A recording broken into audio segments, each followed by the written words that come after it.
All right. Good evening, everybody, and welcome to BrisScience for April 2022. I'm your host, Joel Gilmore, for the evening, and this is BrisScience, Brisbane's free public lecture series on science, where we aim to bring not just the best researchers, but the best communicators to share their research and latest findings with Brisbane and indeed the world.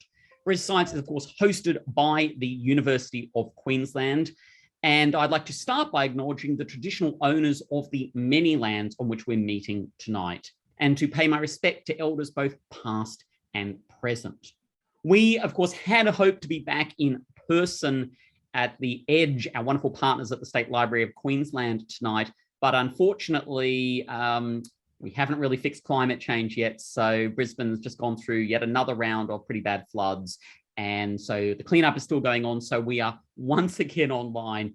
Fingers crossed for next month, but we'll have more information on that. And I'll talk about that at the end very soon. So we are using Zoom. That means that you have the platform here. We'll have the speaker starting in just a moment. If you have any comments, you want to talk to us as the panel, you've got any comments about my hair or the IT, you can put those into the chat function. But if you want to ask questions of our speaker, please use the Q&A function, and we'll try and get to as many of those as we can by the end of the evening. We will also be taking questions over Twitter, #BrisScience. So feel free to tweet there if you want to ask a question. We'll be doing some live tweeting throughout the evening. Now, tonight's talk, if you cast your mind back, if you're a BrisScience regular, about 2.5 years ago, give or take, we had a talk from Dr. Paul Young from UQ about rapid vaccine development and how to prepare for some future unknown disease. And his words at the time were, and if I quote here, "The next pandemic is not a case of if, but when." And this talk was, I think, November 2019. 1 month later, the first COVID cases were reported. Coincidence? Yes. But it is proof that BrisScience really is at the cutting edge. And so now, just as we're emerging from the worst of COVID, we at BrisScience have apparently decided it's a good idea to tempt fate again and take another look at cutting edge vaccine technologies and how we might stop the next virus before it becomes a pandemic. To that end, I'm very excited to introduce our speaker tonight, Associate Professor Daniel Watterson, a University of Queensland expert in new vaccine development and in viral pathogens. He has invented multiple vaccine technologies, including co-discovering UQ's famed molecular clamp technology. And he was recently awarded a CSL Centenary Fellowship to develop new ways of rapidly generating treatments to future pandemics. So in a talk that is guaranteed to go viral, please welcome Dan Watterson. Thanks for that intro, Joel. Yeah, so that's very apt that you would bring up Paul Young, who of course was my PhD mentor and co-inventor of the clamp technology, and certainly has been a whirlwind 3 years. And I actually thought to start this talk on that time, which does seem like more than a decade ago, of course, but it was only in 2019 when we were first established as a pandemic preparedness platform, basically. And that was funding given to us through the Coalition for Epidemic Preparedness Innovations, which was a new body that I'll get into in a second. And they were looking ahead to see what the problems the world would face. And of course, we knew that a pandemic was just around the corner, and little did we know that it was only a couple of months away. So a bit about CEPI. So as I mentioned, CEPI is the Coalition for Epidemic Preparedness Innovations, and it was formed in the aftermath of the Ebola outbreak in West Africa, which really demonstrated to everybody that we need to be prepared for viral emergence across the globe. And this was going to need to be a joint effort of many people coming together, governments, individual researchers, health bodies, and indeed commercial companies as well. And CEPI and the WHO have come together to name some priority diseases. And this is in the wake of the actual COVID outbreak. And MERS remains a #1 priority for them. So that's Middle Eastern Respiratory Syndrome. That's a coronavirus just like SARS-CoV-2. Lassa, that's an arenavirus that's currently prevalent in Africa. It still causes millions of infections per year. Nipah virus, many of you will be familiar with Hendra as a virus of potential emergence in Australia. Nipah is closely related and has established itself in a number of outbreaks in India and Bangladesh recently, and it's a one to watch. Rift Valley fever, another potential pathogen present in Africa. Chikungunya, a virus that's spread through mosquitoes that's prevalent across the globe and is a continued worry. And of course, Ebola, which still hasn't been solved completely in this sporadic outbreaks within Africa. And of course, Disease X, which was indeed the topic of Paul's talk here for BrisScience only a number of years ago.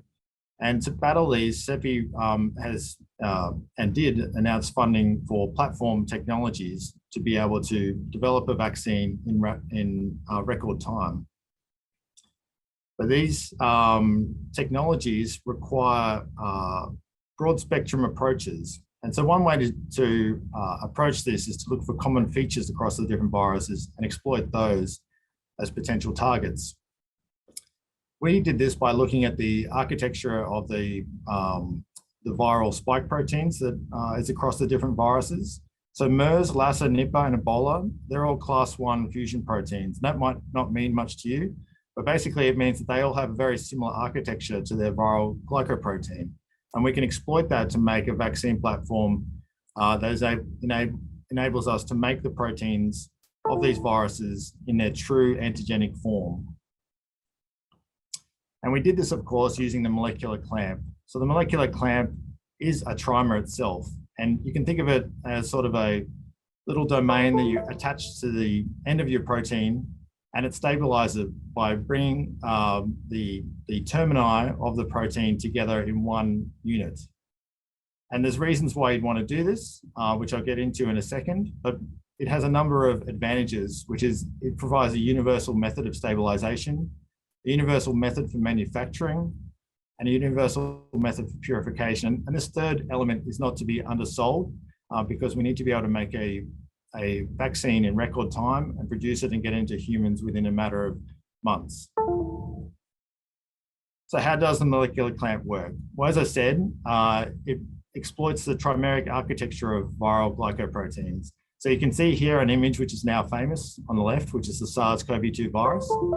On its surface are viral glycoproteins in a trimeric form. Now these spike proteins serve two functions for the virus. They bind to the host cell receptor, ACE2, but they also enable the virus to fuse its membrane with the host cell. And this is critical to be able for the virus to get its genome into the cell and start replication. Now, to do that membrane fusion, the viral protein has to invert itself in very large scale conformational changes. And this process is energy favorable, meaning that it's spontaneous. And it means that the protein on the surface of the virus is unstable. And if you were to produce this without the virus, it would automatically swap into its post-fusion conformation. So that's where the clamp comes in. We attach it to this end of the viral glycoprotein, and it enables us to stabilize that pre-fusion conformation and therefore present the most native conformation of the viral glycoprotein as a vaccine candidate. So using this technology, we're able to rapidly produce a vaccine, and it's quite astonishing the timeframes that were involved. Of course, the sequence became available for SARS-CoV-2 on the 12th of January 2020. We partnered with Seqirus, CSL. We required an adjuvant for our vaccine, which helps stimulate the immune system, and that's because proteins in and of themselves aren't really that immunogenic. We chose a lead construct February 14th, so that month-long process was quite stressful and run 24 hours a day. From there, we confirmed immune response in mice. We partnered with CSL as a trusted manufacturer for the vaccine, and we demonstrated protection efficacy in July. And that enables us to get into human clinical trials by July 13th. So that's a 6-month timeline, which before this time was unprecedented. Now, as many of you know, unfortunately, our vaccine was halted, and that was because of diagnostic interference issues. That's not the focus of the talk today, but one of the, I guess, good things to know about the whole process was that we weren't the only ones developing a vaccine. Of course, AstraZeneca, Pfizer, Moderna, many of these different approaches around the world were progressing also at unheard of speeds. And because of their success, our vaccine was able to be put on ice, basically. And we are now able to, with continued government, NGO, and philanthropic support, build a better vaccine for the future. But we're not the only ones looking towards the future. CEPI as well have realized that the current vaccine pipeline, even though was quite quick, is not fast enough.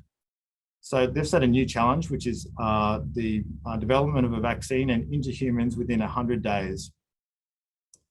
So this challenge has just been announced as a sort of a blue sky challenge by CEPI, and they've put together $1.5 billion for groups around the world to start tackling this huge problem. So there's reasons to be optimistic that this is possible. As you can see here, vaccine development has rapidly shortened in time span, and you can see SARS-CoV-2 is one of the best examples. At only 326 days from the virus actually being isolated and sequenced to a vaccine being available.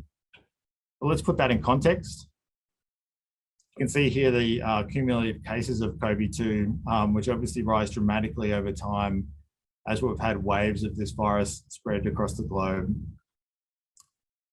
Now, as I mentioned, the vaccines were produced rapidly. Pfizer was the first on the market with emergency use authorization, 11th of December, 2020. Moderna quickly followed, AstraZeneca in the UK, and J&J. So they're all amazing achievements and have changed the course of this disease. However, you can see here there are already tens of millions of cases by that stage. So CEPI wants to shorten that to around 100 days. And you can see here on this timeline, that would still leave around about 2.5 million cases. And then you still have the time after that for vaccine deployment. So even with unprecedented speed, there's still a need to develop and have ready broad spectrum antivirals as a complementation for these vaccine technologies. So what do we have as our first line defense? And many of you would be familiar with early news reports, which reported on different drugs that were being trialed in early 2020. So of course there was remdesivir that was tested in China. HIV drugs were repurposed. So Kaletra, which is a protease inhibitor, and of course chloroquine, which many of you would be familiar with as well, which is an old drug used for malaria, but is also utilized against viruses in some cases. So how do these work? Well, when we look at the virus life cycle, there are shared properties between different viruses that we can exploit. Chloroquine blocks the endosomal acidification, which is required for viruses to be taken up into cells and the fusion machinery to be activated. So many viruses use this way to get into cells, and chloroquine actually interrupts this process, and because of that, it has a broad spectrum activity. Remdesivir is a nucleoside analog. It blocks RNA replication, which is essential for all RNA virus infectivity. So remdesivir could act against many different RNA viruses.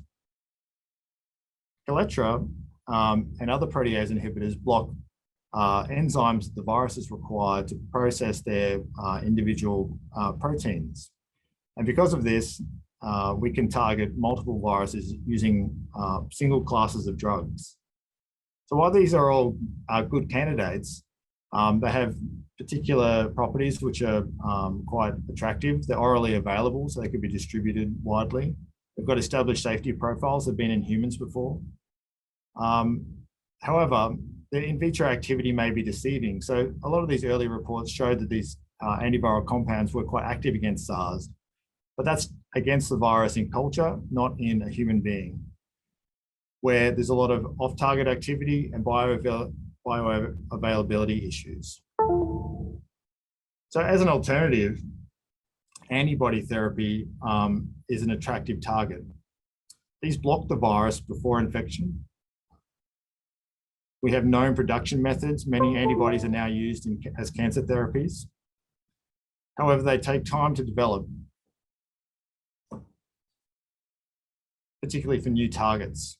They can be expensive. They need IV delivery generally, although there are some new technologies available.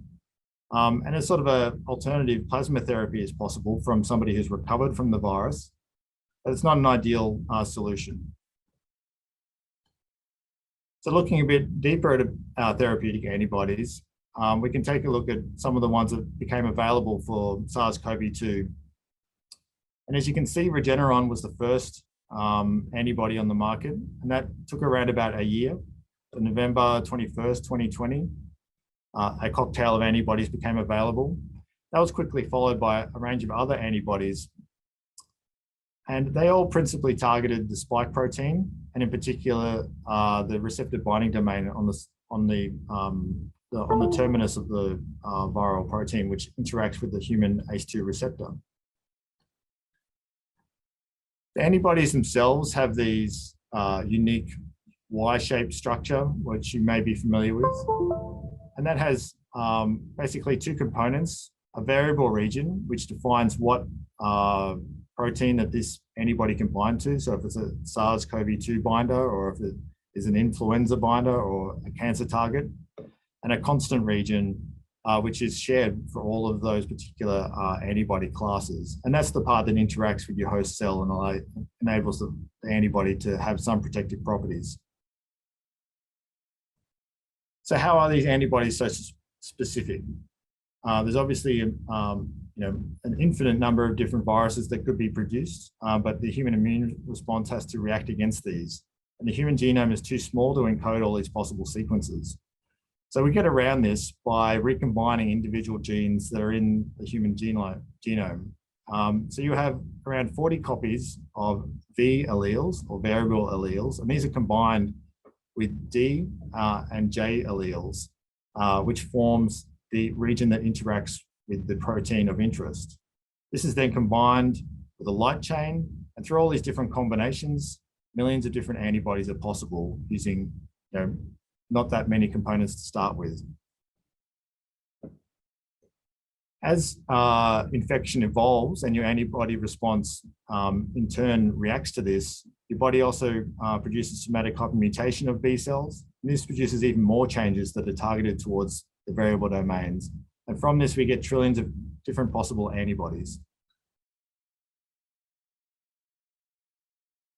So antibodies can become very specific, but obviously the virus is evolving at the same time. And we'd all be aware of the Omicron variant, which has expanded across the world recently. That had an unprecedented number of mutations within the spike, 30 different mutations. And as you can see here, highlighted in blue here on the trimeric red spike protein that projects from the surface of COVID-2. And these mutations, they cluster around the RBD, which of course is the receptor binding domain and interacts with the host cell receptor. And this actually is the target of all of these protective antibodies. And these mutations have rendered many of these ineffective. So a lot of these have been halted in use. Only one is still available to function against the BA1 and the BA2 variants. So there's obviously some drawbacks to the specificity of these antibodies.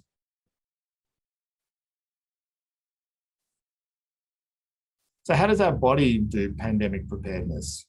We've talked about how we can develop antibodies and small molecules, but obviously humans are exposed to new viruses all the time. So one way to look at this is the type of antibodies that are produced naturally upon infection or vaccination. And there is an initial class which is called IgMs. and they peak days to weeks after infection in your serum load, and they have a unique structure, which I'll get into in a second. Soon after that, class switching occurs, and you start producing a lot of the IgGs, which is this classic Y-shaped antibody, which I mentioned earlier. These last longer in your blood, they have a longer half-life, and they're more specific generally than the IgM molecules. Over time, this protection wanes. You retain the cells that produce these antibodies, but the levels in your blood reduce. Upon secondary infection, you again get a bump of IgM, but you get a memory response where the predominant response is the IgGs, which come from memory B cells, which are stored in your lymph nodes. And this allows us to respond rapidly to secondary infections. And it's why you don't get sick from some diseases the second time around. So what is the purpose of these two different forms of antibodies, and why do they oligomerize or form these higher order structures? So you can see here on the left, the IgM is a pentamer. It's made up of 5 IgGs linked together essentially. And that enables us to have 10 different binding sites compared to only 2 binding sites on the IgG. And these multiple interactions act like a molecular Velcro. They increase the total interaction strength of that molecule towards its target and make it a lot stronger than a single site interaction. So basically it makes a stickier antibody. So are IgMs better? Well, I'll get into that in a second. But before I talk about that, I'll talk about how we actually measure antibody function in the lab. So a lot of our antiviral assays are run in these microtiter formats. So you can see here a 96-well plate where we can run many different assays together. We grow cells as typically as a cell monolayer. We then add virus and it infects a single cell. And through controlling the way that the virus can actually spread, we're able to produce iterative infection of neighboring cells, producing a focus of infection or a plaque. And we can visualize this using antibodies or other staining techniques. And you can see here SARS-CoV-2 plaques as they form only 14 hours after infection, one day, and 48 hours, very large plaques have formed across this monolayer. And all this work, I should say, is done by some very talented individuals in the lab. So Napak and Alberta have been very busy in the PC3 over the last year, developing assays against COVID-2, as have been many other talented researchers worldwide fighting this virus. And so when we use this assay to test antiviral activity of antibodies and other compounds, we titrate out our particular antibody against the virus at a single concentration, and we can see if the plaque number is reduced, then that antibody has had an effect. So you can see here that S309 and CP6, their antibody names, they've inhibited SARS-CoV-2, whereas C3022 and CO5 have not. The NIB sera here is a standard sera that was sent around the world by the WHO to standardize assays, and it inhibits at a very high concentration here against COVID-2. From this, we can count the number of foci or plaque number, and we can get an estimate of activity, and that allows us to compare different antibodies and sera and vaccines. So using this assay, we can assess particular antibodies. And here we've got CB6, which was one of the prototype antibodies discovered early on in the pandemic. And as an IgG, it does fairly well. Reformatting that as an IgM in the lab, we can see an almost 40-fold increase in activity due to that pentameric structure. Now, this effect is even more stark when we look at a germline antibody. So this is an antibody that hasn't had that somatic hypermutation. It's the type of antibody that would be produced in somebody who's never seen an infection before, say an infant. So looking at a germline version of CB6, which doesn't have all of these mutations that make it really high affinity, it doesn't do very well against the virus. But when we reformat that into an IgM, we can see over 400-fold increase in activity, again, due to the way that this pentameric structure is able to bind very strongly to its target. So we've got a framework here to make better antibodies, but can this be further improved? So this is something we're looking for in the lab, and indeed other groups around the world are searching for these type of super antibodies. And when I talk about super antibodies, I'm talking about antibodies that can recognize a whole range of different viruses. So you can see here the antibody response against, say, SARS-CoV-2, original SARS, and MERS. They're all related viruses, so they have shared properties, but they also have distinct epitopes as well. However, there are antibodies that can bind all of these viruses. And indeed, in 2020 and into 2021, one antibody, 28D9, was identified that could bind all of these viruses and inhibit them in cell culture. Influenza is another example everybody here would be familiar with. Flu is present in a range of different subtypes. You may be aware that the current vaccine is actually a quadrivalent vaccine. You get immunized with 4 different types of flus, and this depends on the different flus that are circulating that year. And those flus are flu A, flu B, and two flu Bs, and H1 and H3 typically. So can we find super antibodies for these that protect against all influenzas? Indeed, groups in the US have identified cross-reactive antibodies, say, including CR9114, where here this antibody is able to show protection for mice that are infected with either flu Bs, so the Victoria strain or the Yamagata strain. They're the 2 major B strains you get immunized with, and H1N1 and H3N2, which are completely different flu A types. The single antibody is able to protect mice infected with these viruses. So that gives us some hope that we can generate antibodies with broad spectrum activity that would protect against future flu outbreaks. But why do these antibodies work, and why do they have such broad activity? So this goes back to why we designed the clamp in the first place, which was to constrain the pre-fusion conformation of the virus. So as you'll recall, the trimer form on the surface of the virus is in this metastable conformation, and that's because to enable the fusion of the viral membrane with that of the host cell, it needs to undergo large-scale conformational changes. Now, these 2 antibodies, they have shared mechanisms, even though they recognize completely diverse viral glycoproteins. They bind to that pre-fusion conformation down at the base of the stalk. And by doing so, they block those conformational changes involved in membrane fusion.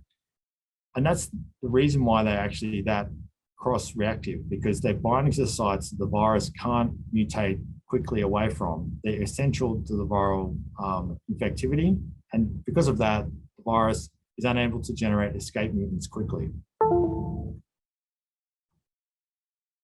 So taking those antibodies, we can quickly reformat these as IgMs in the lab.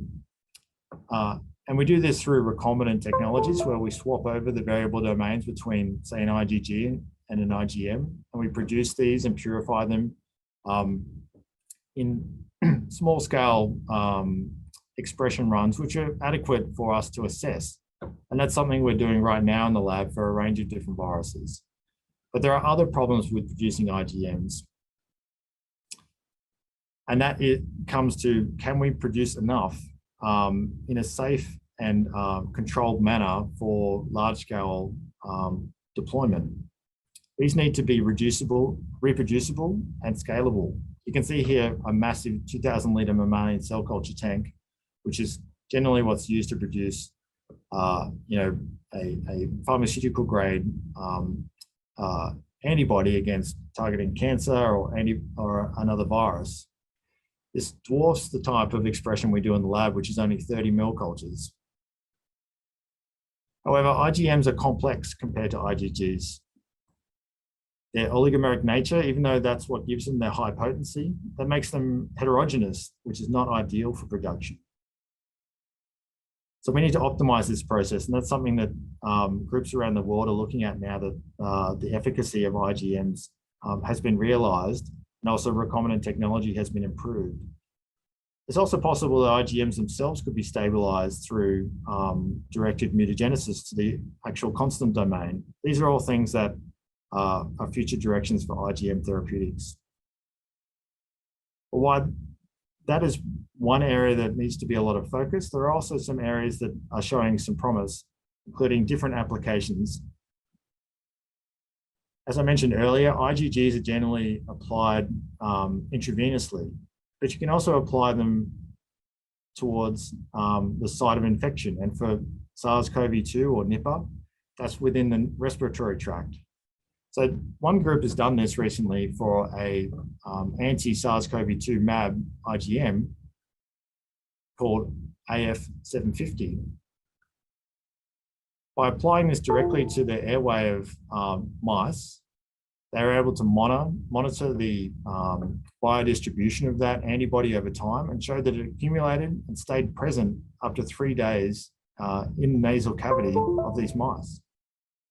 Therapeutic application of an IgM format was able to reduce the infectivity of the virus by many orders of magnitude versus an IgG comparator. So these are very promising results, and it's something to watch as these products are transferred into humans. As I mentioned, we're hoping to replicate that type of work in our lab against many different viruses. And we also want to do this very rapidly. And so finally, looking towards future directions, it's possible to produce these using genetic technologies. As we'd all be aware, mRNA has come a long way. We'll be able to produce recombinant proteins in vivo rather than having to produce them in these large 2,000-liter vats. You can actually just produce the nucleotide sequence, encapsulate that in lipids, and aerosolize that and put that into an airway of an infected individual where antibodies could be produced in situ at a site where the virus is actually replicating. Of course, this is all just speculation at this point. We need to look at the levels of expression within those contexts, and the tolerability needs to be assessed. As we would know, that mRNA technology is just beginning. So in conclusion, pandemic preparedness requires development of faster vaccines and ready-to-use broad-spectrum therapies. Small molecules should be trialed, but they may not be effective. As a standby, IgG monoclonal therapy has been available, but it's slow because you need time to develop these very specific tools, and it's subject to viral evolution. And as we've seen, the virus, particularly RNA viruses, can be very tricky targets. Replicating how your own immune system reacts against novel viruses might be a good way to move forward. So IgMs could be a good first response therapeutic to have available ahead of time. But to make them work efficiently, we'll need to identify super broad spectrum antibodies that will help us protect against disease X in the future. And as you've seen, IgMs are promising, but solving the production and delivery is probably the key future challenge. So that brings me to the end of my talk. So I'd just like to acknowledge everybody in the group and the huge amount of different people that have across the board that have helped the vaccine work and set this whole platform together. And of course, our funders, CEPI, Australian government, Queensland government, and CSL. And with that, I'd like to thank you as well. Thank you so much, Dan, for taking us through a fascinating and very topical issue for all of us here, particularly as we think looking forwards. So opportunity now for everybody to ask questions. Hop into the Q&A function to add your question there, and we'll get through those. And of course, also on Twitter, a couple of questions already coming through. Next month, we would like to say we'll be back in person, as I said. However, it's hard to know for sure, just given the flood cleanup efforts. So that'll be on the 9th of May. We do have an amazing speaker coming for that one, which is Carissa Klein, Associate Professor Carissa Klein, talking about sustainable seafood in Australia. So it's a great opportunity to talk about coastal sustainability and also for me to bust out my best fish puns.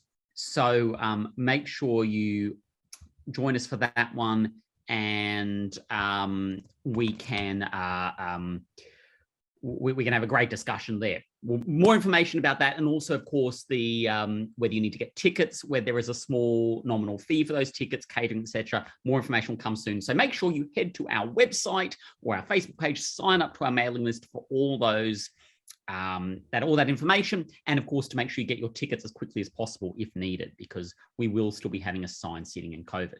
All right, so questions. I'm going to start with Twitter. First question is, you mentioned immune memory and second exposure response. Why is it people can catch COVID twice while some diseases we only get once? You touched on that a little bit. Perhaps you could expand on it. Well, I mean, that's a very good question.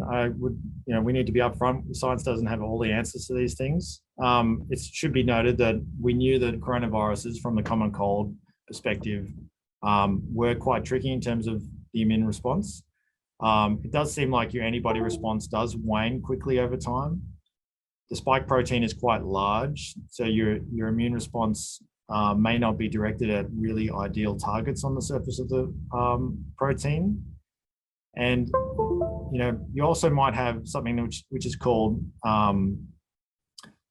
antigenic sin, which is you've seen other coronaviruses before, but they're not the same. So you might produce antibodies against a previous infection, say a common cold variant of coronavirus, and your COVID infection actually elicits the wrong type of antibodies in response to that.